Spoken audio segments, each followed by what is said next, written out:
दोस्तों, सीक्रेट घर जमाई पति के एपिसोड नंबर 3 में आपका हार्दिक स्वागत है। अगर आप पहली बार आए हैं तो चैनल को सब्सक्राइब कर लें, वीडियो को लाइक करें, शेयर करें और कमेंट करें। दोस्तों, अगर आपके पास भी कोई कहानी है तो आप हमें वो कहानी ज़रूर भेजें, हम आपकी कहानी को भी चैनल पर ज़रूर सुनाएंगे। अगर आपको भी इससे कोई राइटर है तो हमें कमेंट करके बताएं, अगर वह ऐसी कहानियाँ लिख सकता है तो। चलिए, आज की कहानी में आपका फिर से स्वागत है। शुरू करते हैं कहानी। मल्होत्रा इंडस्ट्री के टॉप फ्लोर पर स्थित काव्या का पर्सनल कैबिन, जो हमेशा बिजनेस डील की गर्माहट और फोन्स की घंटियां और फाइलों की सरसराहट से गूंजता रहता था, आज एक अजीब सी सुकून भरी खामोशी में डूबा हुआ था। लिफ्ट के बाहर निकलकर काव्या और अभय इस कैबिन में दाखिल हुए तो काव्या ने बिना कुछ कहे दरवाजा अंदर से बंद कर दिया। यह कैबिन शहर के सबसे ऊंचे टावरों में से एक था, जहां से पूरी दिल्ली का नज़ारा दिखता था। कांच की विशाल खिड़कियों से अंदर आती दिन की रोशनी काव्या के चेहरे पर पड़ जाती थी। उसने अपना बैग टेबल पर रखा और अपना भारी एग्जीक्यूटिव चेयर पर बैठने के बजाय सोफे पर आकर बैठ गई। उसने अपने हाथ से इशारा करके अभय को भी सामने वाले सोफे पर बैठने के लिए कहा। अभय चुपचाप वहां बैठ गया। दोनों के बीच कई मिनटों तक कोई बात ही नहीं हुई। ये वो समय था जब दोनों अपने अंदर चल रहे बॉन्डरों को शांत करने की कोशिश कर रहे थे। काव्या की आंखें बार बार अभय के चेहरे को पड़ रही थी। आज लॉबी में उसने जो कुछ भी किया था, उसका एडरलाइन रक्ष अब धीरे धीरे कम हो रहा था। उसकी जगह एक अजीब सी शांति ने ले ली। तभी काव्या ने आखिरकार चुप्पी तोड़कर कहा, तुम्हें तुम्हें बुरा तो नहीं लगा अब है? मेरा मतलब है, मैंने आज सबके सामने जिस तरह से रिएक्ट किया, शायद मुझे उन्हें अकेले में कैबिन में बुलाकर सस्पेंड करना चाहिए था। मैंने सरेआम तमाशा बना दिया। अभय के चेहरे पर एक बहुत ही कोमल लेकिन गहरी मुस्कान उभर आई। उसने अपनी आंखें काव्या की आंखों में डालकर कहा, काव्या, एक इंसान जो सालों से अंधेरे में जी रहा हो, अचानक उसे कोई रोशनी दिखा दे तो उसे क्या बुरा लगेगा? आज आपने जो किया, उसने मुझे यह महसूस कराया कि मैं दुनिया में अकेला नहीं हूँ। आपने मेरे वजूद को, मेरी इज्जत को अपने गुरूर से ऊपर रखा। इससे बड़ी बात मेरे लिए और कोई हो ही नहीं सकती। काव्या ने गहरी सांस ली और सोफे के बैकरेस्ट से टिक गई। उसने धीरे से कहा, मुझे अभी भी यकीन नहीं हो रहा, मैं इतने सालों से कितनी अंधी थी। मैं बिजनेस में लोगों को पहचानने का दावा करती हूँ, लेकिन मैं अपने ही घर में अपने पति को नहीं पहचान पाई। आगे से अभय ने धीरे स्वर में कहा, वक्त हर चीज का सही आईना दिखा देता है काव्या। अब आपको इन सब के बारे में सोचने की जरूरत नहीं। आप सिर्फ अपने काम पर फोकस कीजिए। सिद्धार्थ सिन्हा वाला चैप्टर क्लोज हो चुका है।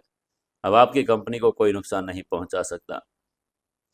ये कहते हुए अभय ने कलाई पर बंधी घड़ी को देखा। दोपहर के करीब 1 बज रहे थे।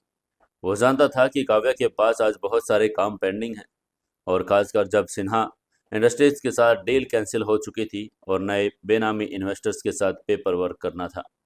इसलिए अभय ने अपनी जगह से उठकर कहा, मुझे लगता है मुझे चलना चाहिए। आपके पास ऑफिस का बहुत काम है। मैं शाम को आपको पिकअप करने आ जाऊंगा। उसकी ये बात सुनकर काव्या भी खड़ी हो गई। उसने अभय को जाते हुए देखा और एक पल के लिए उसका दिल किया कि वो अभय को रोक ले और उसे अपने पास ही बिठाए रखे, लेकिन वो जानती थी कि उसे कंपनी संभालनी है। इसलिए काव्या ने एक हल्की सी मुस्कान के साथ कहा, ठीक है, शाम को मिलते हैं। और अभय, थैंक यू हर चीज के लिए। उसकी ये बात सुनकर अभय ने हल्का सा सिर हिलाया, मुड़ा और कैबिन से बाहर निकल पड़ा। जब अभय मल्होत्रा इंडस्ट्री के ऑफिस से बाहर निकला तो लॉबी का नज़ारा बिल्कुल बदला हुआ था।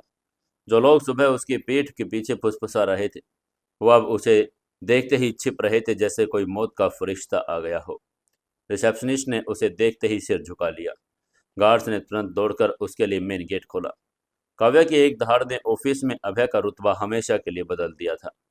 इसके बाद बाहर पोर्च में आया और उसने वेले से पहले ही मर्सिडीज मैकबे तैयार रखी हुई थी। अभय ने वेले से चाबी ली, गाड़ी में बैठा और इंजन स्टार्ट कर दिया। दिल्ली की धूप अब थोड़ी तीखी हो चुकी थी। अभय ने गाड़ी को मल्होत्रा इंडस्ट्री के कंपाउंड से बाहर निकाला और मेन रोड की तरफ मोड़ लिया। उसका दिमाग शांत था। काव्या के बदले हुए व्यवहार ने उसके अंदर एक नई ऊर्जा भर दी थी। उसे लग रहा था जैसे उसकी 3 साल की तपस्या आज पूरी हो गई है। उसने गाड़ी का म्यूजिक सिस्टम ऑन किया। उसे इंजन की धीमी आवाज़ और एसी की ठंडी हवा के बीच खामोशी पसंद थी। वो मैकबे को शहर के वीआईपी इलाके से होते हुए मल्होत्रा मैंशंस की तरफ लेकर जा रहा था। ये रास्ता आम तौर पर सुरक्षित और चौड़ा था, जिसके दोनों तरफ ऊंचे ऊंचे पेड़ और सरकारी इमारतें थी। दोपहर के इस वक्त यहाँ ट्रैफिक बहुत ही कम होता था। करीब 15 मिनट तक सब कुछ सामान्य रहा, लेकिन अभय कोई आम इंसान नहीं था। उसकी रगों में अंडरवर्ल्ड के सबसे बड़े एम्पायर का खून दौड़ता था। उसके सर्वाइकल इंस्टिंक्ट्स किसी खूंखार शिकारी से कम नहीं थे। अचानक अभय की नज़र रियर व्यू मिरर पर पड़ी। उसके पीछे एक काले रंग की एसयूवी चल रही थी। ये कोई अजीब बात नहीं थी। दिल्ली की सड़कों पर हजारों एसयूवी चलती है, लेकिन अभय की पारखी आंखों ने कुछ ऐसा नोटिस किया जो अलग ही बात थी। दिल्ली की सड़कों पर ये आज क्या हो रहा था? पिछले 3 चौराहों से वो एसयूवी बिल्कुल उसी गति से उसी लेन में उसी के पीछे थी। न बिल्कुल आगे निकलने की कोशिश कर रही थी और न ही पीछे हट रही थी। तब यहवे ने लेफ्ट साइड वाले मिरर में देखा। एक और सिल्वर रंग की सेडान कार उसके मैकवे की तरफ थोड़ी पीछे चल रही थी। अभय का पूरा शरीर सतर्क हो गया। उसकी मांसपेशियां तन गई। उसने तुरंत राइट वाले मिरर में देखा। एक तीसरी गाड़ी डार्क ग्रे रंग की दाईं तरफ ब्लाइंड स्पॉट पर मौजूद थी। एक पीछे, एक बाईं तरफ, एक दाईं तरफ। ये एक इत्तेफाक नहीं था, ये एक बेहद प्रोफेशनल और घातक बॉक्सिंग फॉर्मेशन थी। ये वो तरीका था जो हिटमैन किसी टारगेट को सड़क पर घेरने के लिए और ख़त्म करने के लिए इस्तेमाल करते हैं। अभय के चेहरे पर कोई घबराहट नहीं आई। उसका दिमाग किसी सुपर कंप्यूटर की तरह तेजी से काम करने लगा। उसने खुद से पूछा, सिद्धार्थ सिन्हा के आदमी? नहीं, सिद्धार्थ का पूरा एम्पायर तो तबाह हो चुका है। उसके गुंडों में इतनी हिम्मत नहीं बची होगी कि तो फिर कौन होगा? इससे पहले कि अभय इस सवाल का जवाब खोज पाता, पीछे वाली काली एसयूवी ने अचानक अपनी स्पीड बढ़ाई और मैकबे के पिछले बम्पर को जोरदार टक्कर दे मारी। टक्कर इतनी जोरदार थी कि भारी भरकम मैकबे भी सड़क पर डगमगा गई। अभय का सिर लगभग स्टीयरिंग व्हील से टकराने ही वाला था, लेकिन उसने मजबूती से अपने स्टीयरिंग को कसकर पकड़ लिया और गाड़ी का बैलेंस बिगड़ने नहीं दिया। अभय ने दांत पीस कर खुद से कहा, ओह, तो खेल शुरू हो गया। उसने तुरंत एक्सीलेटर पर पैर रखा ताकि वह इस घेरे से बाहर निकल सके। मैकबे का ताकतवर इंजन दहाड़ उठा। जैसे ही अभय ने स्पीड बढ़ाई, दाईं और बाईं तरफ चल रही दोनों गाड़ियों ने अचानक अपनी लेन बदली और मैकबे के बिल्कुल आगे आकर एक दूसरे के आमने सामने तिरछी खड़ी हो गई। उन्होंने पूरा रास्ता ब्लॉक कर दिया। सड़क पर टायरों के घसीटने और कान फाड़ देने वाली स्क्रीच की आवाज़ गूंजी। पूरा रास्ता ब्लॉक कर दिया था। सड़क पर टायरों के घसीटने से कान फाड़ देने वाली आवाज़ें आने लगी थी। मैकवे उन दोनों गाड़ियों के बस कुछ इंच दूरी पर जाकर टकराई। पीछे वाली काली एसयूवी ने भी अपना रास्ता पूरी तरह से बंद कर दिया। अब अभय की मैकवे चारों तरफ से घिर चुकी थी। सड़क का यह हिस्सा पेड़ों से घिरा हुआ था और फिलहाल बिल्कुल सुनसान था। आसपास कोई दूसरी गाड़ी नहीं थी। इससे पहले कि अभय गाड़ी को रिवर्स गियर में डाल पाता, कुछ और सोच पाता, जो कुछ हुआ दिन के उजाले को खौफनाक मौत के तांडव में बदल दिया। उन 3 गाड़ियों के शीशे एक साथ नीचे हुए। अंदर काले नकाब पहने आदमी बैठे थे और अगले ही पल ऑटोमेटिक हथियारों से निकली गोलियों की अचानक एक भयानक अंधी और अनियंत्रित बारिश मैकवे पर शुरू हो गई। ये कोई डराने वाली फायरिंग नहीं थी, ये अंधाधुंध फायरिंग थी और जिसका सिर्फ एक ही मकसद था, गाड़ी के अंदर बैठे इंसान के शरीर को चिथड़े उड़ से उड़ा देना। सबसे पहले गोलियां मैकवे के फ्रंट विंडशील्ड पर आकर पड़ी। मैकवे का शीशा बुलेट प्रूफ था, लेकिन हमलावर के हथियार हाई कैलिबर के थे। शीशे पर गोलियों के टकराने की तेज क्रैक की आवाज़ें आने लगी। शीशे पर मकड़ी के जाले जैसी दरारें पड़ने लगी थी। अब है एक सेकंड के हजारवें हिस्से में भी वो नहीं सोच पा रहा था कि ये क्या हुआ। ये समझने के लिए उसने ज़्यादा देर तक गोलियों के वजन को नहीं सह पाएगा। तभी अभय के दिमाग ने चीख कर कहा, नीचे। वो बिजली की रफ्तार से अपनी ड्राइविंग सीट के नीचे की तरफ खिसक गया। उसने अपना पूरा शरीर डैशबोर्ड और पैसेंजर सीट के बीच वाली खाली जगह में सिकोड़ लिया और अपने दोनों हाथों से अपना सिर ढक लिया।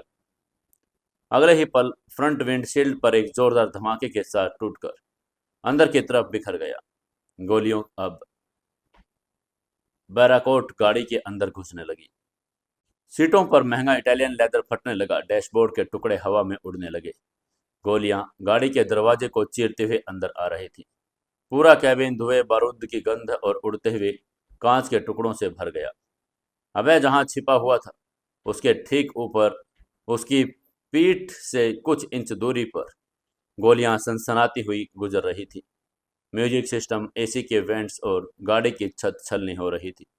ऐसा लग रहा था जैसे कोई लोहे और आग का बवंडर गाड़ी के अंदर घुस गया हो। अभय ने अपनी आंखें बंद कर रखी थी। वो अपनी सांसों को काबू में रखे हुए था। उसे गोलियों की आवाज़ों से पता चल रहा था कि ये AK-47 और उसी स्तर की कोई ऑटोमेटिक राइफल्स हैं। गोलियों की तड़तड़ाहट इतनी तेज थी कि कान सुन हो रहे थे। कांच के नुकीले टुकड़े अभय के हाथों और पीठ पर गिर रहे थे। कुछ छोटे टुकड़े उसकी शर्ट को चीरते हुए उसकी त्वचा में भी चुभ गई, लेकिन उसने उफ तक नहीं की। फायरिंग लगातार 30 सेकंड तक चलती रही। ये 30 सेकंड किसी मौत के कुएं में बिताए गए 30 जन्मों के बराबर थे। और फिर अचानक फायरिंग रुक गई। हथियारों की तड़तड़ाहट की जगह एक भयानक सन्नाटे ने ले ली।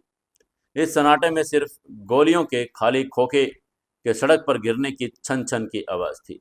मैकबे से छनली हो चुके इंजन से निकल रही भाप की फिस फिस आवाज़ गूंज रही थी। अभय तुरंत अपनी जगह से नहीं उठा। वो जानता था कि एक चाल हो सकती है। वो अपनी जगह पर बिल्कुल स्थिर रहा, सुनने की कोशिश करने लगा। कुछ सेकंड बाद उसे गाड़ियों के इंजन रेव होने की आवाज़ आई। टायरों ने सड़क पर चीख मारी और तीनों गाड़ियां, जिन्होंने अभी अभी मौत की बारिश की थी, पूरी रफ्तार से वहां से भाग निकली। अभय ने धीरे धीरे अपनी आंखें खोली। गाड़ी के अंदर का नज़ारा किसी युद्ध के मैदान जैसा था। करोड़ों की गाड़ी अब सिर्फ गोलियों से छलनी लोहे के एक मलबे में तब्दील हो चुकी थी। सीट से रुई उखड़ रही थी और बारूद का धुआं इतना घना था कि सांस लेना भी मुश्किल हो रहा था। अभय ने अपने शरीर को हिलाकर देखा। उसे कहीं कोई गोली तो नहीं लगी थी। उसके सर्वाइकल इंस्टिंक्ट्स ने एक बार फिर उसकी जान बचा ली। वो धीरे से अपनी जगह से बाहर निकला। गाड़ी का दरवाजा गोलियों से इतना डैमेज हो चुका था कि उसका हैंडल जाम हो गया। अभय ने अपनी पूरी ताकत लगाकर दरवाजे पर लात मारी। दरवाजा एक भारी आवाज के साथ टूट कर खुल गया। अभय बहुत ही सावधानी से एक एक कदम फूंक फूंक कर गाड़ी से बाहर निकला। सड़क पर कांच के टुकड़े और पीतल के खाली खोखे बिछे हुए थे। अभय के बाहर निकलते ही सबसे पहले उसने अपने चारों तरफ का मुआयना किया। उसकी आंखें बाज की तरह सड़क के दोनों तरफ पेड़ों के पीछे दूर तक स्कैन कर रही थी। वो ये देख रहा था कि वहीं कोई स्नाइपर तो नहीं बैठा, कहीं कोई दोबारा हमले करने के लिए तैयार तो नहीं। लेकिन वहां कोई नहीं था। हमलावर अपना काम कर चुके थे। अभय मैकबे के सहारे खड़ा हो गया था और उसने अपने कपड़ों से कांच के टुकड़े ठाड़े। उसका दिमाग अब गुस्से से नहीं बल्कि एक खौफनाक सवाल से झूंझ रहा था। उसने मन ही मन में सोचा, अगर वो मुझे मारना चाहते थे तो भाग क्यों गई? उनके पास मुझे खत्म करने का पूरा मौका था। गाड़ी छलनी हो चुकी थी। एक प्रोफेशनल हिटमैन कभी अपने टारगेट को कंफर्म किए बिना नहीं जाता। इसका मतलब है वो मुझे मारने नहीं आए, सिर्फ डराने आए थे, या मुझे कोई पैगाम देने आए थे। लेकिन वो पैगाम किसका था? अभी अभय सोच ही रहा था, दूर एक भारी इंजन की गड़गड़ाहट सुनाई दी। अभय ने अपनी मुट्ठियां भींच ली। क्या हमलावर वापस आ रही थी? तभी सड़क के मोड़ पर एक चमचमाती बिल्कुल काले रंग की टोयोटा फॉर्च्यूनर पूरी रफ्तार से आते हुए दिखाई दी। इस गाड़ी के शीशे जेट ब्लैक थे और ये किसी बख्तरबंद गाड़ी की तरह लग रही थी। फॉर्च्यूनर अभय की छल्ले मैकवे से कुछ दूरी पर आकर एक जोरदार ब्रेक के साथ रुकी। गाड़ी रुकते ही उसके चारों दरवाजे एक साथ खुले। अंदर से काले कपड़े और हथियारों से लैस कमांडो निकले। उन्होंने तुरंत चारों दिशाओं में अपनी पोजीशन ले ली, जैसे वो अभय को कवर दे रहे हों। और फिर आगे वाली पैसेंजर सीट से एक बहुत ही विशाल चट्टान जैसा शख्स बाहर निकला। उसके चेहरे पर बाईं आंख के नीचे जबड़े तक वही पुराना गहरा निशान साफ चमक रहा था। यह सिकंदर था। सिकंदर के चेहरे पर कोई घबराहट नहीं, कोई हड़बड़ाहट नहीं। और बहुत ही इत्मीनान से और अपने भारी बूटों की आवाज़ के साथ चलता हुआ अभय के करीब आया। उसने एक नज़र छलनी हुई मैकबे पर डाली और फिर सड़क पर वो बिखरे गोलियों के खोखों पर। अंत में उसकी नज़र अभय के ऊपर जाकर टिक गई। सिकंदर ने तुरंत अपनी पोजीशन ली, जैसे वो अभय को अपने शरीर से कवर कर रहा हो। सिकंदर ने एक भारी लेकिन बहुत ही शांत आवाज में कहा, छोटे मालिक, क्या आप ठीक हैं? उसकी ये बात सुनकर सिकंदर को अभय ने देखा और उसकी आंखें सिकुड़ गई। सिकंदर का ये इस वक्त पहुंचना, फायरिंग के तुरंत बाद, ये सब इत्तेफाक नहीं हो सकता। वहीं सिकंदर ने अभय को ऊपर से नीचे तक देखा और फिर चेहरे पर पड़ी कांच की हल्की खरोंचों को देखा। फिर उसके होठों पर एक अजीब सी रहस्यमयी और डरावनी मुस्कान तैर गई। सिकंदर ने अपनी गर्दन को थोड़ा झुकाकर कहा, मुझे लग रहा है आप बिल्कुल ठीक है छोटे मालिक। उसकी आवाज़ में चिंता कम, एक तरह का खौफनाक व्यंग्य ज़्यादा था। उसकी ये बात सुनकर अभय का जबड़ा कस गया। उसने कड़क आवाज़ में पूछा, ये सब क्या है सिकंदर? ये हमलावर कौन थे और तू यहाँ इतनी जल्दी कैसे पहुंच गया? उसकी ये बात सुनकर सिकंदर ने अपने हाथों को पीछे की तरफ बांध लिया। उसने मैकबे के शीशे में फंसी एक गोली को अपनी उंगली से छुआ और उसने अभय की तरफ मुड़कर कहा, हमलावर कौन थे ये तो आप भी जानते हैं छोटे मालिक, और मैं यहाँ इसलिए हूँ क्योंकि बड़े मालिक की नजरें आप पर से एक सेकंड के लिए भी नहीं हटती। ये कहते हुए सिकंदर की आंखों में खतरनाक चमक आ गई। वह अभय के और करीब आया। उसकी आवाज अब धीमी लेकिन किसी जहरीले सांप की फुफकार जैसी हो गई थी। उसने अपनी बात को आगे बढ़ाकर कहा, कल रात आपने सिद्धार्थ सिन्हा का हाथ तोड़ा और बड़े मालिक ने उसे जड़ से उखाड़ फेंका, लेकिन आपको लगा कि आप बड़े मालिक के उस तोहफे को ठुकरा कर वापस इस साधारण सी जिंदगी में लौट जाएंगे। आप भूल गए छोटे मालिक, रायचंद एम्पायर में ना सुनने की आदत किसी को नहीं, खासकर बड़े मालिक को। उसके बाद सुनकर अभय की सांसें भारी हो गई। उसका शक सच में साबित हो गया। ये हमलावर किसी दुश्मन ने नहीं बल्कि उसी के अपने पिता ने उसके पास भेजे थे। तभी सिकंदर ने आगे बोलना शुरू करके कहा, लेकिन अगर आप बड़े मालिक की बात नहीं मानेंगे, अगर आप वापस अपनी गद्दी पर नहीं लौटेंगे, तो आप हमेशा की तरह ठीक नहीं रहेंगे छोटे मालिक। आप ज़्यादा टाइम से ठीक नहीं रहेंगे। उसकी ये बात सुनकर अभय ने गुस्से में सिकंदर का कॉलर पकड़ने के लिए हाथ बढ़ाया, लेकिन वो रुक गया और वो जानता था कि सिकंदर सिर्फ एक मैसेंजर है। अभय ने दांत पीस कर पूछा, मेरे पापा मुझसे क्या करवाना चाहते हैं? और वो मुझे पता है, वो अपने ही खून पर गोलियां चलवा रहे हैं। आगे से सिकंदर ने बहुत ही शांति से अपना सिर हिलाकर कहा, नहीं छोटे मालिक, अगर वो आपको मरवाना चाहते तो आज आप इस छलनी गाड़ी से जिंदा बाहर नहीं निकलते। ये गोलियां आपको मारने के लिए नहीं थी। ये गोलियां सिर्फ आपको यह एहसास दिलाने के लिए थी कि आप जिस दुनिया को छोड़कर आए हैं वो दुनिया आपको कभी नहीं छोड़ेगी। अब आप चाहे कहीं भी छुप जाएं, बड़े मालिक का खौफ आप तक पहुंच ही जाएगा। ये कहते हुए सिकंदर कुछ पल के लिए रुका। उसने एक गहरी सांस ली और फिर एक ऐसा सच बोला जिसने अभय के दिल में खौफ में एक ठंडी लहर दौड़ा दी। सिकंदर ने कहा, बड़े मालिक बहुत उसूल वाले इंसान हैं छोटे मालिक। वो किसी को डराने के लिए उसके परिवार का इस्तेमाल नहीं करते। वो कमजोर लोगों की तरह औरतों और बच्चों पर हाथ नहीं डालते। इसलिए ये कहते हुए सिकंदर की आंखें अभय की आंखों में गड़ गई। उसने आगे कहा, बड़े मालिक मल्होत्रा परिवार को कुछ नहीं करेंगे। वो काव्या मैम साहब को खरोंच भी नहीं आने देंगे, क्योंकि वो किसी के परिवार का इस्तेमाल करके किसी को नहीं डराते। वो तो सीधा आपको ही। ये कहते हुए सिकंदर अचानक चुप हो गया। उसने अपना वाक्य अधूरा छोड़ दिया। ये अधूरापन, ये खामोशी उन सैकड़ों गालियों की आवाज़ों से भी ज़्यादा डरावनी थी जो कुछ दौर पहले ही बरसी थी। वो तो सीधा आपको ही। इसका मतलब क्या था? क्या वो अभय को तिल तिल कर मारेंगे?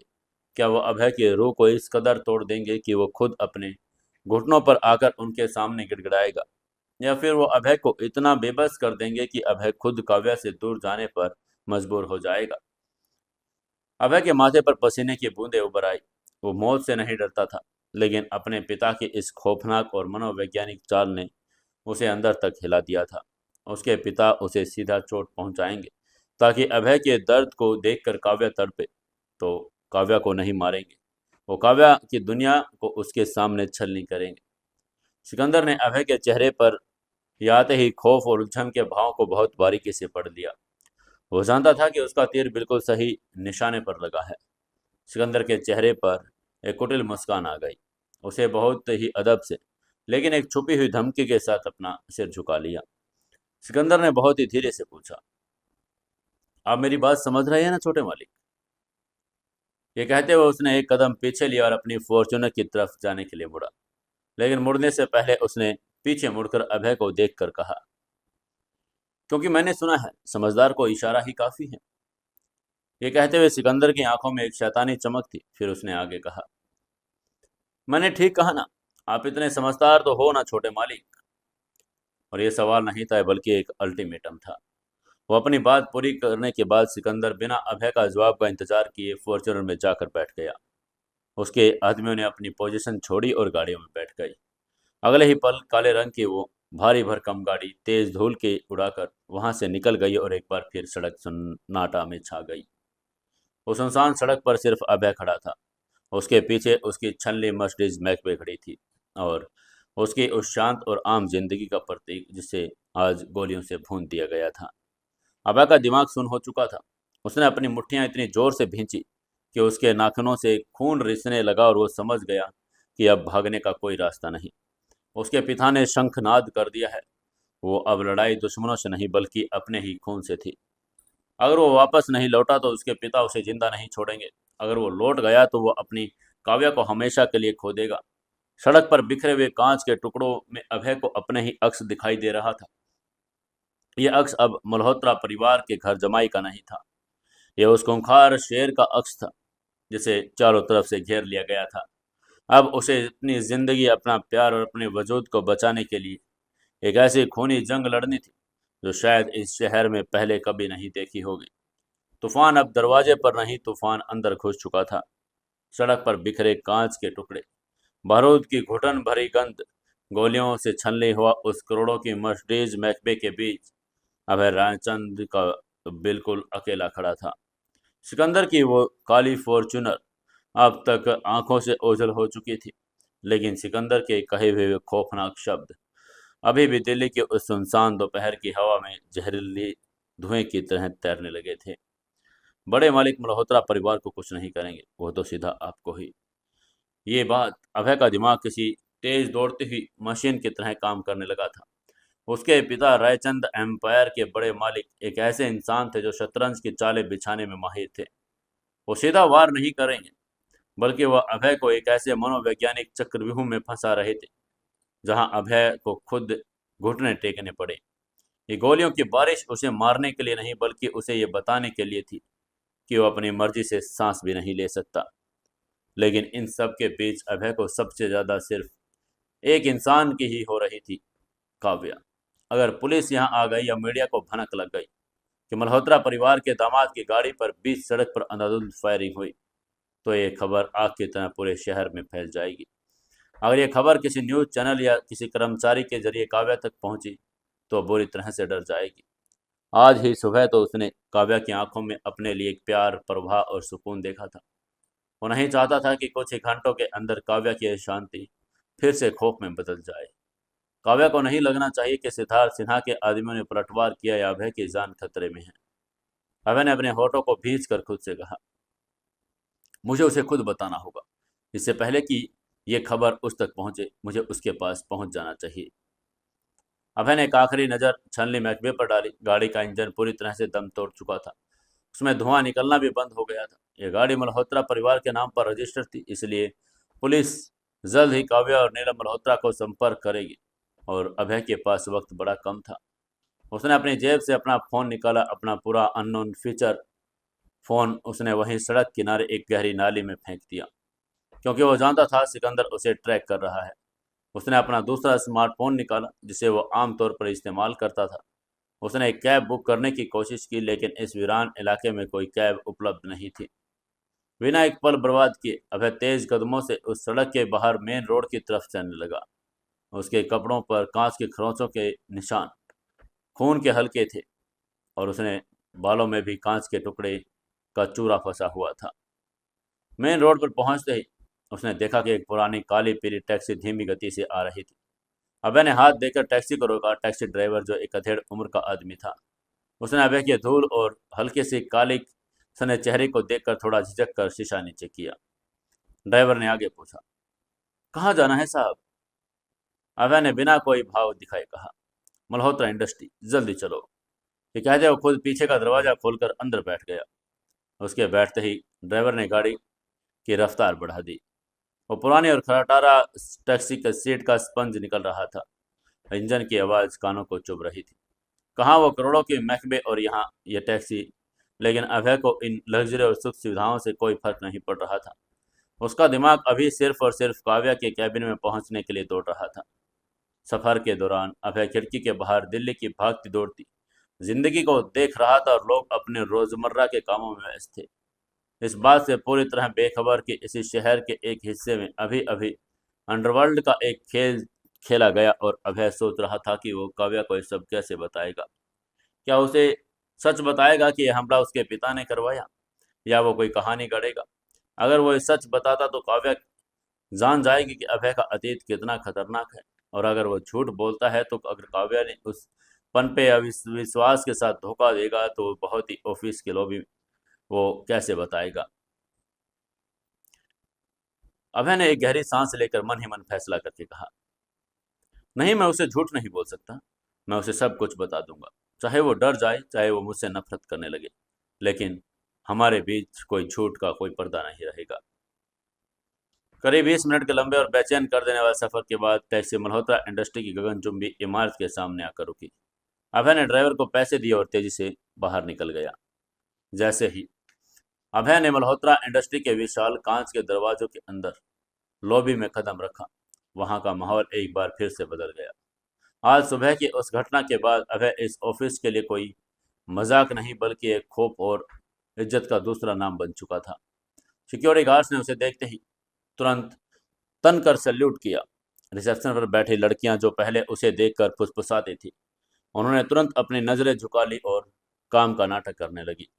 अभय के चेहरे पर अभी वही गंभीरता और जल्दबाजी थी। वो सीधे एग्जीक्यूटिव लिफ्ट की तरफ बढ़ा। उसने लिफ्ट का बटन दबाया और जैसे लिफ्ट आई वो सीधा टॉप फ्लोर की तरफ निकल गया, जहां काव्या का कैबिन था।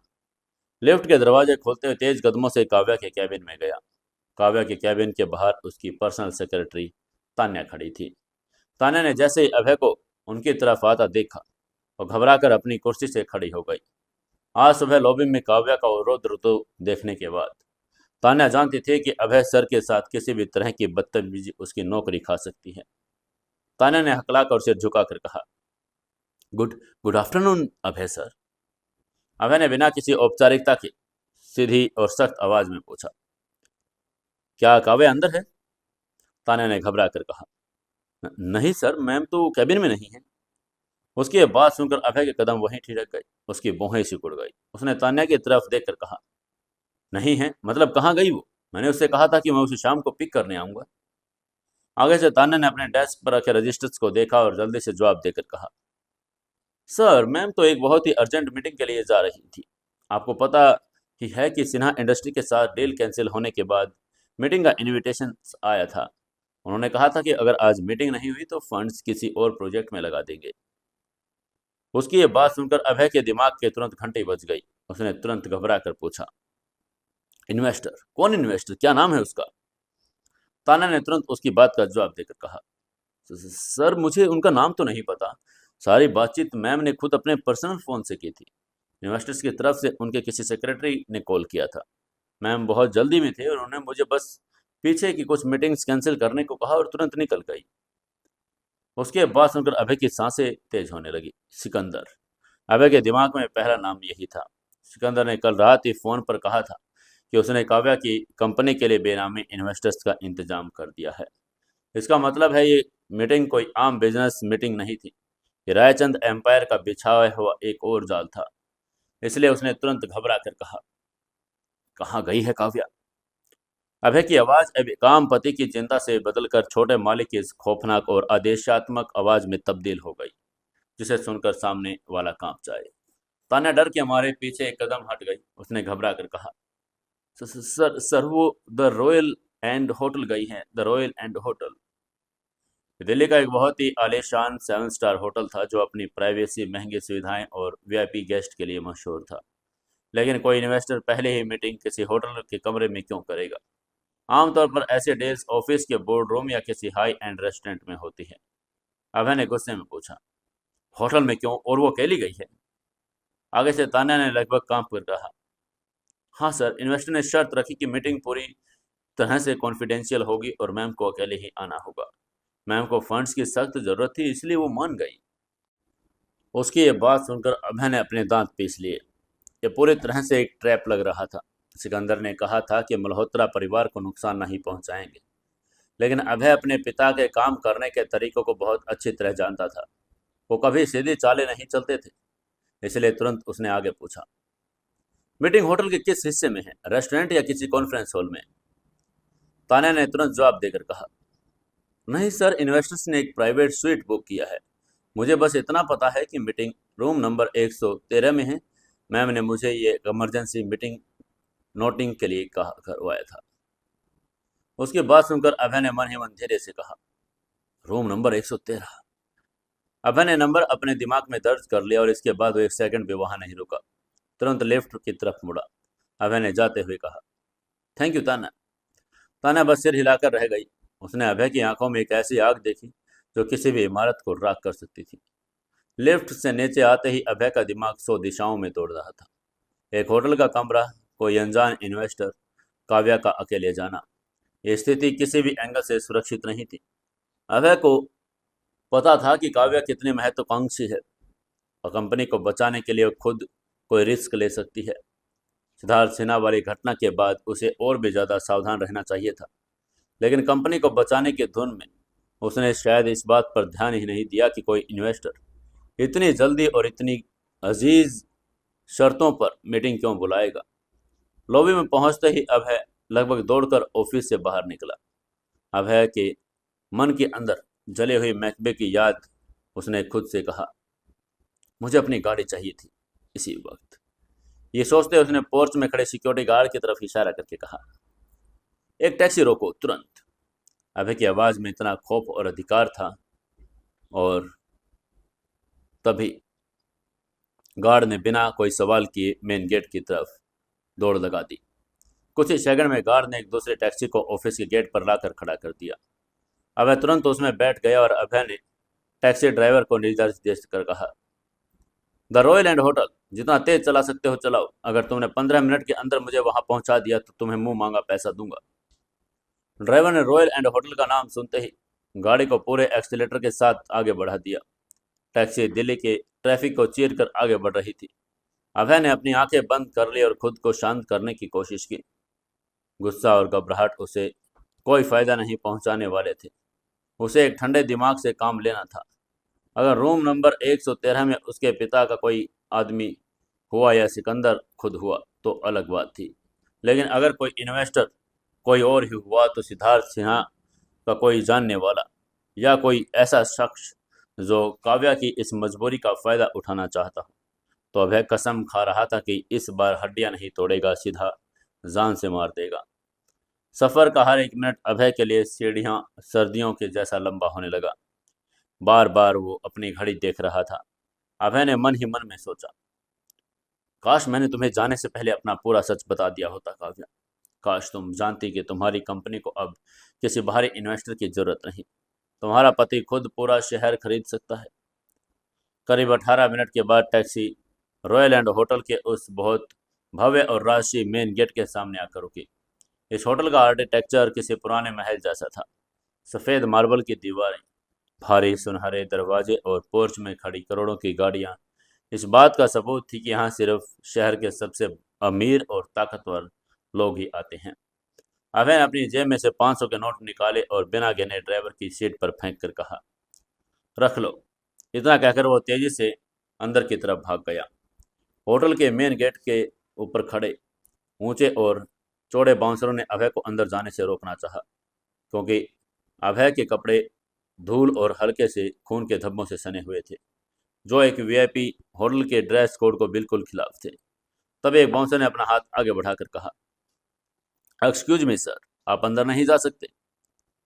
अभय के दिमाग में एक सेकंड के लिए वो नहीं रुका और उसने चलते चलते बाउंसर्स की कलाई को अपने एक हाथ से पकड़ा और इतने भयानक घातक तरीके से उसे मुरड़ा कि बाउंसर दर्द से कराकर घुटनों के बल नीचे गिर पड़ा।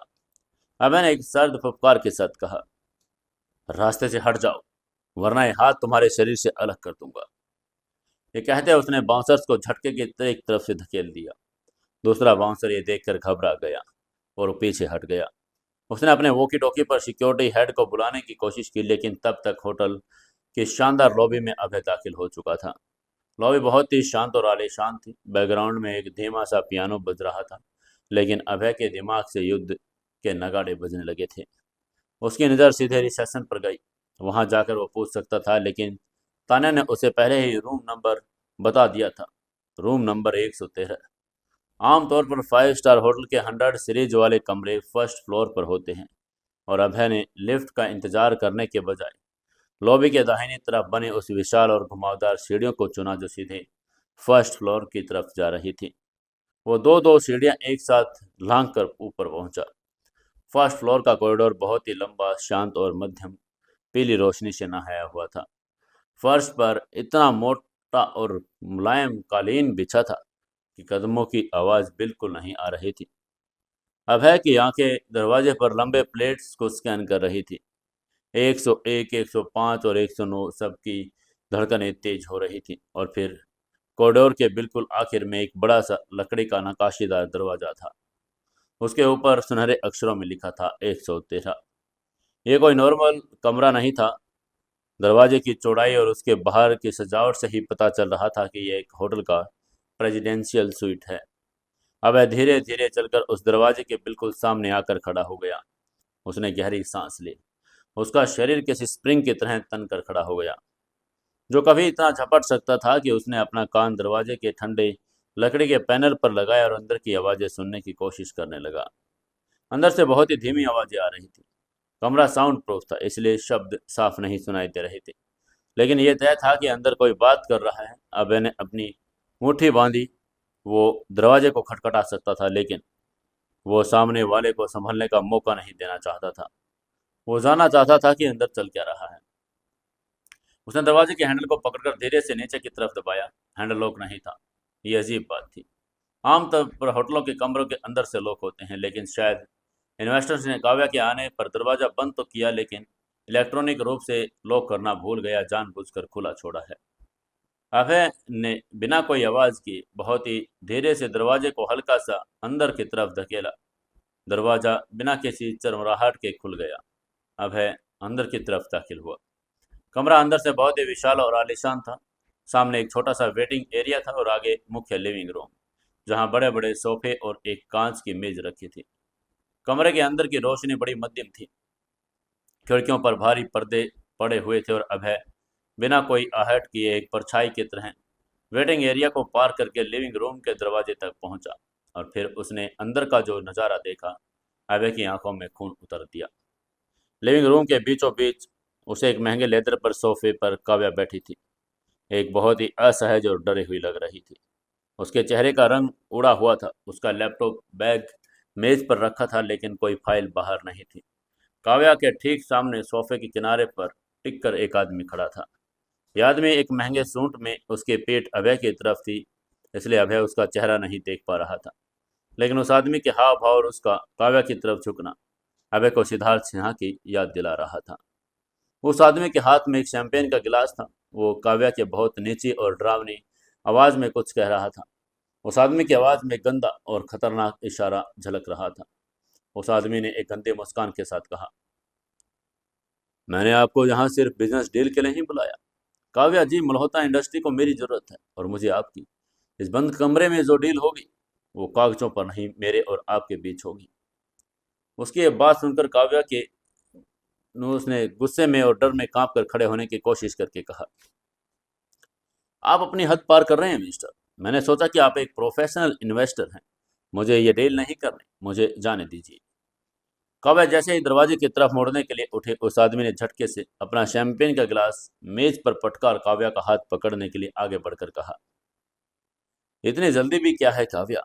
मैंने कहा ना कि तुम यहाँ से तब तक नहीं जा सकती जब तक।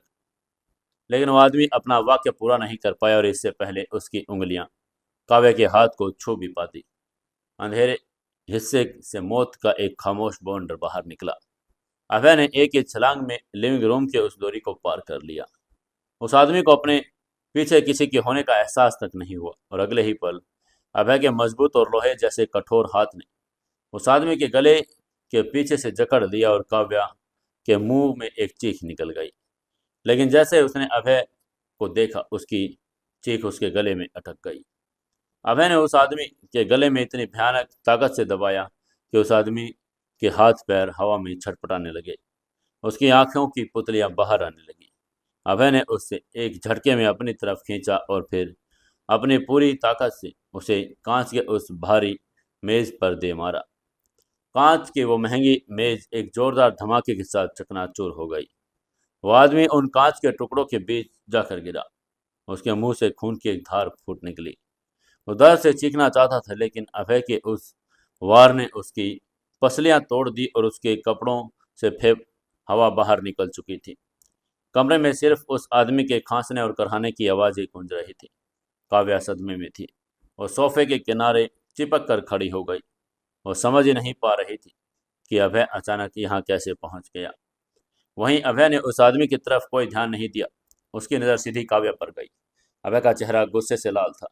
उसकी सांसें तेज थी, लेकिन काव्या को देखते ही उसकी आंखों में वो पुराना सुकून वापस आ गया। अभय ने काव्या के करीब जाकर बहुत ही फिक्रमंद और नर्म आवाज में कहा, क्या आप ठीक हैं? उसकी ये बात सुनते ही काव्या की आंखों में आंसू बहने लगे। उसने कुछ नहीं कहा, बस अचानक आगे बढ़कर अभय को कसकर अपने गले लगा लिया। यह पहली बार था, 3 सालों में पहला मौका था जब काव्या ने अपनी मर्जी से बिना किसी झिझक के अभय को छुआ और वो अभय के सीने में अपना चेहरा छुपाकर एक छोटे बच्चे की तरह सिसक सिसक कर रोने लगी। उसका पूरा शरीर कांप रहा था। अभय एक पल के लिए जम सा गया। उसके दोनों हाथ हवा में रुक गए। उसे यकीन नहीं हो रहा था कि काव्या उसे इस तरह अपने गले लगा रही है। फिर धीरे धीरे अभय ने अपने हाथ नीचे किया और काव्या की पीठ को बहुत ही प्यार और हिफाजत के साथ सहलाने लगा। तभी अभय उसके बालों को चूम कर फुसफुसा कर बोला, मैं यही हूँ काव्या, आपको कुछ कोई नहीं कर सकता, मैं यहाँ हूँ। उसकी ये बात सुनकर आगे से काव्या ने रोकर कहा, मुझे लगा था कि मैं फंस गई हूँ। ये आदमी, इसने दरवाजा बंद कर दिया, मुझे लगा, और फिर मैं। लेकिन इससे पहले कि अपनी बात पूरी कर पाती, अभय ने उसे शांत करके कहा, "श्श्श, सब ठीक है।" कुछ देर बाद काव्या की सिसकियां थोड़ी कम हुई तो अभय ने उसे धीरे से अपने गले से लगाया और उसने काव्या के आंसू पहुंचे और कहा, आप यहीं रुकिए, मैं जरा इस इन्वेस्टर से बात कर लूं। अभय की आवाज में फिर से वही छोटे मालिक वाली मौत की ठंडक वापस आ गई। वो मुड़ा और उस आदमी की तरफ बढ़ा जो अभी भी कांच के टुकड़े के बीच दर्द से तड़प रहा था। अभय ने झुककर उस आदमी को महंगे सूट को कॉलर से पकड़ा और उसे एक झटके में हवा में उठा लिया। उसने उस आदमी को दीवार से दे मारा। अभय ने एक एक शब्द पर जोर देकर पूछा, तेरा नाम क्या है? वहीं उस आदमी का चेहरा खून से सना हुआ था। उसने खौफजदा आंखों में अभय को देखकर कहा, मुझे छोड़ दो, तुम नहीं जानते कि मैं कौन हूँ। मैं। तभी अभय का हाथ इतनी जोर से उस आदमी के चेहरे पर पड़ा कि उसके मुंह से खून के एक साथ 2 दांत टूटकर फर्श पर गिर गई। इसके बाद अभय ने चिल्लाकर पूछा, मैंने जो पूछा है उसका जवाब दे। तू कौन है और किसने भेजा है तुझे यहाँ? अभय के दहाड़ ने पूरा कांप उठा। वह आदमी अभी पूरी तरह से टूट चुका था। उसने रोकर कहा, मेरा नाम विक्रम है। मैं सिन्हा इंडस्ट्री का डायरेक्टर हूँ। कल रात सिद्धार्थ सर के साथ जो हुआ, उसके बाद कंपनी बर्बाद हो गई। मुझे पता था कि मल्होत्रा इंडस्ट्री को फंड की जरूरत है। मैंने एक फर्जी इन्वेस्टर्स बनकर काव्या जी को यहाँ बुलाया ताकि मैं उनकी मजबूरी का फ़ायदा उठाकर उन्हें ब्लैकमेल कर सकूं और कुछ पैसे। और उसकी ये बात सुनकर अभय ने अपनी आंखें बंद कर ली। ये इंसान सिकंदर या उसके पिता का भेजा हुआ आदमी नहीं था। ये बात सिद्धार्थ सिन्हा के बाद से पैदा हुई अफरा तफरी और फायदा उठाने वाला एक घटिया कीड़ा था। अभय ने उसे और जोर से दीवार पर दबा कर कहा, तुझे ब्लैकमेल करने का बहुत शौक है ना विक्रम? अब मैं तुझे बताता हूँ कि ब्लैकमेल का असली मतलब क्या है। ये कहते हुए अभय ने एक आदमी को एक झटके में जमीन पर फेंका और उसकी छाती पर अपना बूट रख दिया। तभी मैंने बिना पीछे मुड़े काव्या को आवाज देकर कहा, काव्या, अपना फोन निकालिए, इस कीड़े का वीडियो बनाइए। ये अभी कैमरे पर कबूल करेगा कि इसने आपके साथ क्या करने की कोशिश की। अगर कल तक ये शहर में कहीं भी नजर आया तो ये वीडियो पुलिस के पास जाएगा, और अगर पुलिस से बच गया तो मुझसे नहीं बचेगा। काव्या ने तुरंत अपने कांपते हाथों से फोन निकाला और रिकॉर्डिंग ऑन कर दी। विक्रम ने हाथ जोड़ दिए। वह अब जिंदगी की भीख मांग रहा था। उसने कैमरे के सामने अपने सारे गुनाह कबूल कर लिए और कसम खाई कि वह आज ही शहर छोड़कर चला जाएगा। कभी काव्या मल्होत्रा परिवार के आसपास नहीं भटकेगा। जब रिकॉर्डिंग पूरी हुई तो अभय ने विक्रम की छाती पर से अपना पैर हटाकर कहा, तुम्हारे पास इस शहर से निकलने के सिर्फ 1 घंटा है। अगर 1 घंटे के बाद तुम्हारी परछाई भी दिल्ली के अंदर नजर आई तो मैं तुम्हें यहाँ सिद्धार्थ सिन्हा के उस टूटे हुए हाथ के पास भेज दूंगा, समझ गया? विक्रम ने घबराहट में तेजी से अपना सिर हिलाया और कांच के टुकड़ों से खुद को बचाकर लड़खड़ाकर कमरे से भागकर बाहर गया। अब उस कमरे में सिर्फ अभय और काव्या बचे थे। अभय ने गहरी सांस ली। उसका गुस्सा अब शांत हो चुका था। वो काव्या के पास आया। अभय ने अपना हाथ आगे बढ़ाकर कहा, चलिए घर चलते हैं। काव्या ने बिना झिझक के अभय का हाथ थाम लिया, लेकिन उसकी आंखों में अब एक नया सवाल था। काव्या ने अभय की शर्ट को गौर से देखकर पूछा, अभय, तुम ऑफिस से यहाँ इतनी जल्दी कैसे पहुंचे, और तुम्हारे कपड़ों पर ये खून और कांच के टुकड़े कैसे? उसकी बात सुनकर अभय के कदम ठिठक गए। वो ये बात काव्या से छुपाना नहीं चाहता था, लेकिन वो ये भी नहीं चाहता था कि काव्या इस सदमे के ऊपर एक और सदमा बर्दाश्त करे। अभय ने काव्या की आंखों में देखा और एक बहुत ही अजीब स्वर में कहा, काव्या, जब हम घर पहुंचेंगे तो मैं आपको सब कुछ बताऊंगा। मेरी जिंदगी, मेरा अतीत, आज सड़क पर जो कुछ हुआ, और आपसे कोई राज नहीं रखूंगा।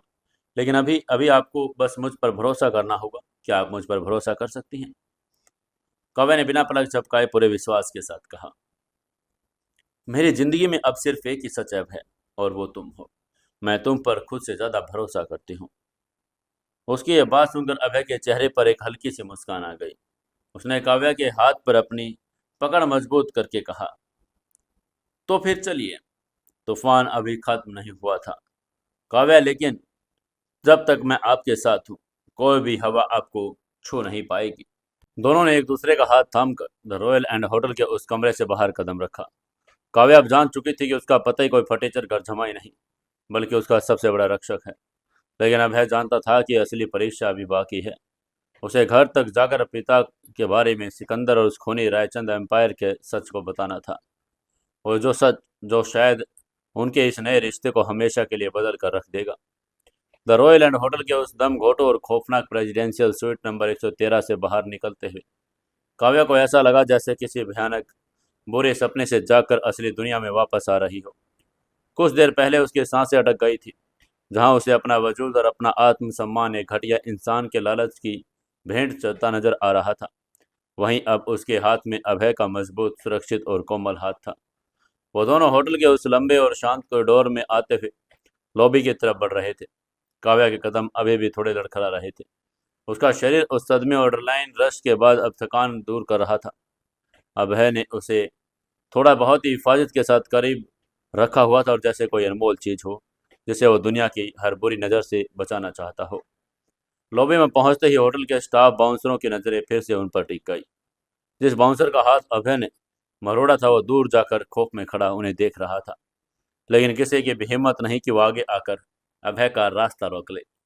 अभय के रास्ते चेहरे पर अभी भी छोटे मालिक वाली सर्द और खतरनाक शांति थी, जो बिना कुछ कहे ही सब कुछ बयां कर रही थी। वो कांच के बड़े से झूमते हुए दरवाजों के बाहर निकले। दोपहर की तेज धूप और दिल्ली की उमस भरी हवा ने उनका स्वागत किया। बाहर पोर्च में करोड़ों की लग्जरी गाड़ियां कतार में खड़ी थी। होटल के वेले मेहमानों की गाड़ियां ला ला कर दे रहे थे। अब मैंने पोर्च के किनारे सड़क की तरफ देखा और एक हाथ उठाकर वहां से गुजर रही एक पीली काली टैक्सी रोकने का इशारा किया। टैक्सी वाले ने एक पल के लिए उस आलिशान होटल और फिर अभय को धूल से सने कपड़ों को देखा, और लेकिन उसने गाड़ी उनके सामने लाकर रोक दी। काव्या, जो अभी तक खामोशी में अभय के साथ चल रही थी, उसने अचानक ठिठक कर अभय की तरफ देखा और भौहें उसकी उलझन में सिकुड़ गई। उसने होटल के पोर्च में इधर उधर नजरें दौड़ाई, जहां मर्सिडीज मैकबे, बीएमडब्ल्यू, ऑडी जैसी गाड़ियां खड़ी थी, लेकिन उसे अपनी वो काली मर्सिडीज मैकबे नजर ही नहीं आ रही थी। काव्या ने हैरानी और उलझन भरी आवाज में पूछा, अभय, हमारी गाड़ी कहाँ है? तुम तो उसी में आए थे ना? उसकी ये बात सुनकर अभय के हाथ, जो टैक्सी का दरवाजा खोलने के लिए आगे बढ़ रहे थे, एक पल के लिए हवा में रुक गए। उसने अपनी आंखें बंद की। वो जानता था कि यह सवाल आना ही है, और वो जानता था कि इसका जवाब काव्या की दुनिया को एक बार हिला कर रख देगा। अभय ने बहुत ही शांत और धीमी आवाज में कहा, काव्या, आप प्लीज टैक्सी में बैठिए, मैं आपको रास्ते में सब बताता हूँ। अभी यहाँ खड़े होकर बात करना ठीक नहीं है। अभय ने हाँ, चेहरे पर वो हल्की खरोंच है, उसकी शर्ट पर लगे धूल और निशानों, और उसकी आंखों में छिपी एक गहरी चिंता को काव्या ने देख लिया। वो समझ गई कि बात बड़ी गंभीर है। उसने बिना कोई सवाल किए चुपचाप टैक्सी में बैठ गई। अभय भी अभी उसी के साथ अंदर बैठा और दरवाजा बंद किया। टैक्सी ड्राइवर ने मिरर में देखकर पूछा, कहाँ चल रहे हैं साहब? उसकी ये बात सुनकर काव्या ने गहरी सांस ली। उसका दिमाग अभी भी द रॉयल एंड होटल के भयानक कमरे में अटका हुआ था। विक्रम की वो गंदी नीयत, डेल के नाम पर घटिया ब्लैकमेल, और इन सब ने काव्या को अंदर तक तोड़ कर रख दिया था। अब उसका मन बिल्कुल मल्होत्रा इंडस्ट्री में ऑफिस में जाने का नहीं था, जहां उसे दोबारा फाइल कॉल बिजनेस की उन अजनबी दुनिया का सामना करना पड़े। उसे अब सिर्फ शांति चाहिए थी और उसे घर जाना था। काव्या ने थकी हुई आवाज में ड्राइवर से कहा, मल्होत्रा मेंशन, वसंत विहार, प्लीज थोड़ा जल्दी चलिएगा। ड्राइवर ने सिर हिलाया और टैक्सी को मेन रोड की तरफ बढ़ा दिया। टैक्सी के अंदर एक भारी सन्नाटा छा गया। बाहर दिल्ली का ट्रैफिक पूरे शोरगुल के साथ बढ़ रहा था, लेकिन टैक्सी के अंदर का माहौल किसी जमे हुए समंदर की तरह शांत था। काव्या अपनी सीट के कोने पर सिमट गई। उसकी नज़रें अभय पर टिकी थी। अभय सीधे सामने देख रहा था। उसके जबड़े की नसें तनी हुई थी। उसके चेहरे पर एक ऐसा तनाव था जो काव्या ने पहले कभी नहीं देखा था। काव्या ने उस सन्नाटे को तोड़कर बहुत ही धीमी लेकिन दृढ़ आवाज में कहा, अब बताओ अभय, क्या हुआ था? तुम्हारी शर्ट पर ये कांच के टुकड़े कैसे आए? ये खरोंचे कैसे, और हमारी गाड़ी कहाँ है? अभय ने अपनी गर्दन मरोड़ी और काव्या की आंखों में देखा। उन आंखों में जो प्यार, फिक्र और अब जो भरोसा पनप रहा था, वो अभय खोना नहीं चाहता था। अभय ने गहरी सांस लेकर शुरुआत करके कहा, काव्या, मैंने आपसे कहा था कि मैं कोई राज नहीं रखूंगा। जो मैं अब आपको बताने जा रहा हूँ, वो शायद आपको डरा दे या शायद आपको सोचने पर मजबूर कर दे कि आपने किस इंसान पर भरोसा किया। लेकिन ये सच है और ये सच आपको जानना ही होगा। काव्या के दिल जोर से धड़कने लगा। उसने अपना हाथ आगे बढ़ाकर अभय के हाथ को कसकर पकड़ लिया और उसे जताना चाह रही थी कि चाहे जो भी सच हो, वो उसे सुनने के लिए तैयार है। अभय ने काव्या के हाथ को अपने दोनों हाथों में बीच में रखा और बोलना शुरू करके कहा, जब मैं दोपहर में आपको ऑफिस छोड़कर वापस घर की तरफ लौट रहा था, तो मेरी गाड़ी को घेर लिया गया था। काव्या की आंखें झटके में फैल गई। उसने घबरा कर कहा, घेर लिया था? मतलब किसने? सिद्धार्थ के लोगों ने? तभी अभय ने धीरे से सिर हिलाकर कहा, नहीं काव्या, सिद्धार्थ सिन्हा का एम्पायर राख हो चुका है और उसके आदमियों में इतनी हिम्मत नहीं कि वो पलटवार कर ले। जिन्होंने मुझे घेरा था वो कोई आम गुंडे नहीं है, वो प्रोफेशनल हिटमैन थे। अभय ने अपनी आंखें बंद की और कुछ घंटे पहले मौत पर हुए उस मौत के तांडव को याद करके हर एक बात तफसील से बतानी शुरू करके कहा, रास्ता बिल्कुल सुनसान था। अचानक मैंने शीशों में देखा कि एक काली एसयूवी मेरा पीछा कर रही है। इससे पहले कि मैं कुछ समझ पाता, गाड़ी मेरी मैकबे के दाईं और बाईं तरफ से आई। उन्होंने एक बॉक्सिंग फॉर्मेशन बनाई और मुझे चारों तरफ से कैद कर लिया। पीछे वाली गाड़ी ने मुझे जोरदार टक्कर मारी और फिर अगली दोनों गाड़ियों ने रास्ता ब्लॉक कर दिया। काव्या के हाथ ठंडे पड़ने लगे। उसकी उंगलियां पकड़ अभय के हाथ पर और मजबूत हो गई। वो कल्पना कर रही थी कि सुनसान सड़क पर उसका पति चारों तरफ से मौत से घिर गया था। और उसने आगे पूछा, फिर क्या हुआ अभय? अभय ने बहुत ही स्पाट और सर्द आवाज में कहा, उन्होंने ऑटोमेटिक राइफल से मैकबे पर अंधाधुंध फायरिंग शुरू कर दी। ये बात सुनकर तो काव्या के मुंह पर एक चीख निकलते निकलते रह गई।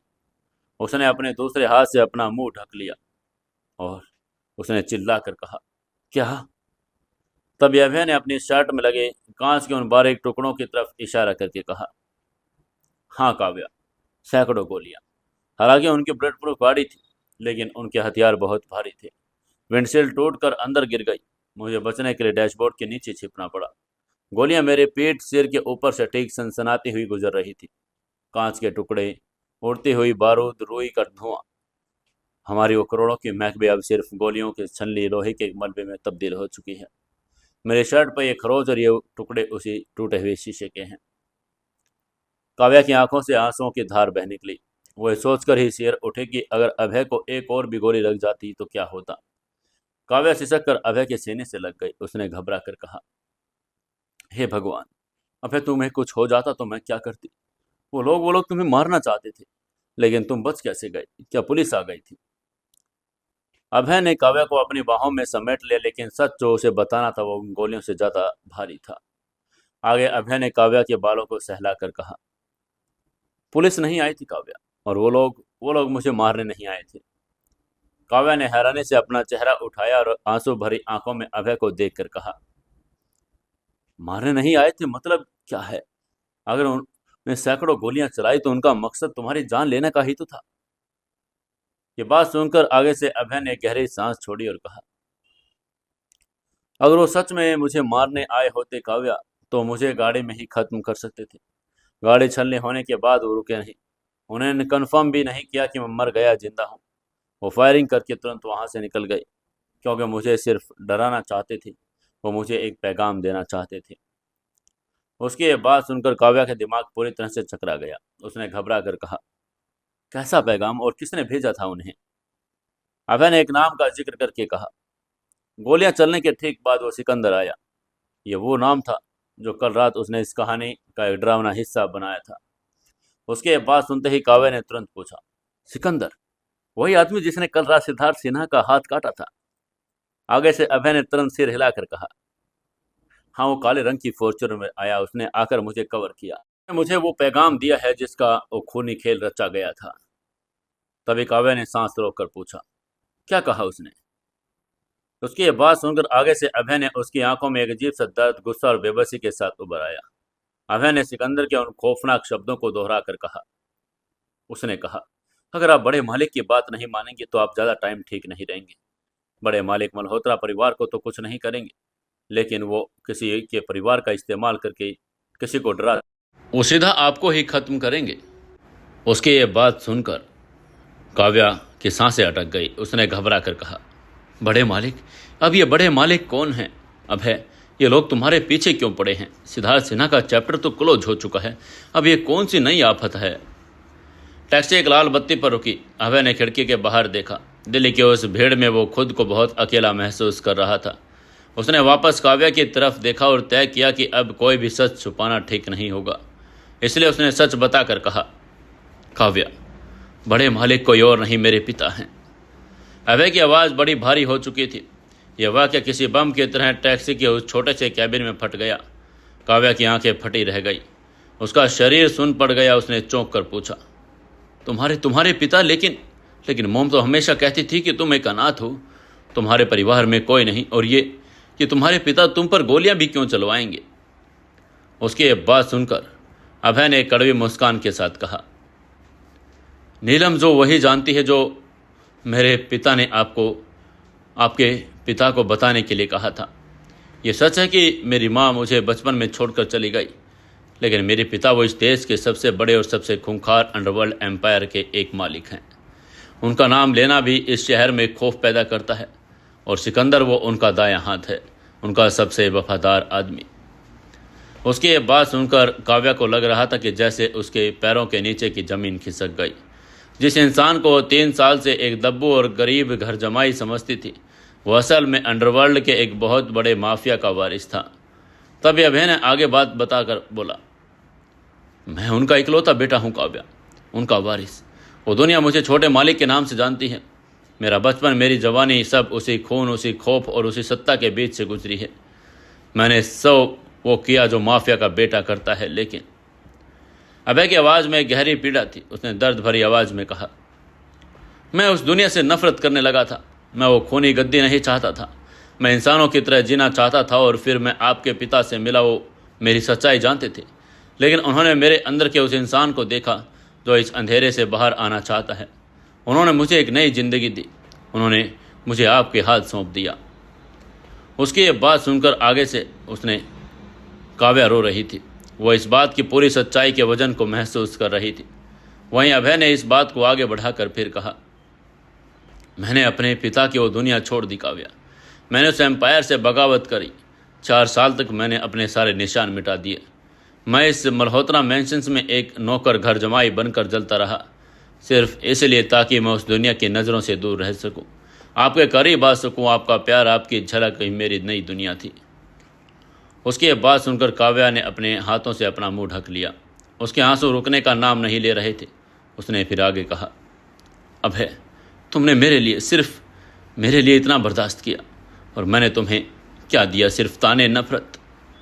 तब अभय ने उसे शांत करवा कर कहा, काव्या, मैंने कहा ना, वो सब मायने नहीं रखता, लेकिन अब खेल बदल चुका है। कल रात जब सिद्धार्थ सिन्हा ने आप पर हाथ डाला तो मुझे अपने अंदर के उस शैतान को बाहर निकालना पड़ा, जिसे मैंने दफन कर दिया था। और उस एक हरकत ने मेरे पिता को यह बता दिया कि छोटा मालिक मरा नहीं है, वो मल्होत्रा परिवार में छिपा हुआ है। उसकी ये बात सुनकर आगे से काव्या ने डर कर पूछा, तो वो तुम्हें वापस लेना चाहते हैं? आगे से अभय ने सिर हिलाकर कहा, हाँ, वो चाहते हैं कि मैं वापस आकर उनका खूनी साम्राज्य संभालूं। कल रात सिकंदर ने मुझे प्यार से समझाने की कोशिश की, लेकिन जब मैंने मना किया तो आज दोपहर उन्होंने मुझे गोलियों से भून कर ये पैगाम दिया कि अगर मैं अपनी मर्जी से नहीं लौटा तो मुझे तिल तिल कर मार डालेंगे। और सबसे खौफनाक बात यह है काव्या कि वह आपको, आपके परिवार को नुकसान नहीं पहुंचाएंगे। वो मुझे दर्द देंगे, मुझे छलनी करेंगे ताकि आप मेरे दर्द को देख कर तड़पें। वो चाहते हैं कि मैं खुद टूट कर उनके पास वापस चला जाऊं। काव्या का पूरा शरीर थर थर कांपने लगा था। एक पिता अपनी ही औलाद के साथ ऐसा क्रूर कैसे हो सकता है? काव्या ने अभय को कसकर गले लगाया और बोला, नहीं नहीं अभय, मैं तुम्हें नहीं जाने दूंगी। मैं तुम्हें उस दलदल में वापस नहीं लौटने दूंगी। हम पुलिस के पास चलेंगे, हम उन्हें बताएंगे। तब अभय ने एक कड़वी सच्चाई बताकर कहा, पुलिस उनका कुछ नहीं बिगाड़ सकती काव्या। आधी सरकार और पुलिस उनके इशारों पर नाचती है। ये लड़ाई कानून की नहीं, ये लड़ाई खून की है। अब क्या होगा इस खून की लड़ाई में? क्या काव्या अभय को बचा पाएगी अपने पापा के पास जाने से? क्या अब आगे होगा कहानी में जानने के लिए जुड़े रहिए अपनी कहानी के साथ। दोस्तों, कहानी को ज़्यादा से ज़्यादा शेयर, कमेंट और लाइक ज़रूर करें।